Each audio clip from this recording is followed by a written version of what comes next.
So is there any hope of doing better? In fact, there's a big clue in the way we've described the algorithm so far. Remember that the BFS visits the graph in waves.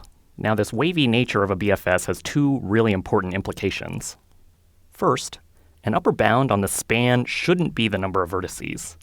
Instead, it ought to be the number of waves.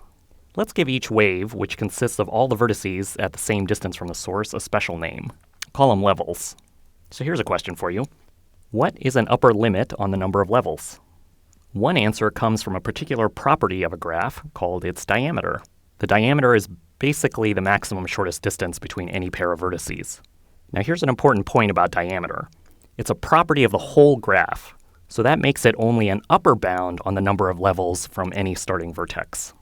For example, I claim that this graph has a diameter of 5, and that's despite the fact that the shortest distance from S to any vertex is 4.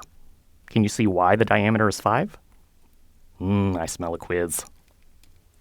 Now, the process of visiting the graph level by level is sometimes called a level synchronous traversal. And that leads us to the second big idea. If you perform a level synchronous BFS, then it shouldn't matter in what order you visit the vertices of any given level. So if I take level 2, for example, the fact that I visit this node before this node or this node before this node really shouldn't matter. After all, they get the same distance. Let's be a little bit more precise.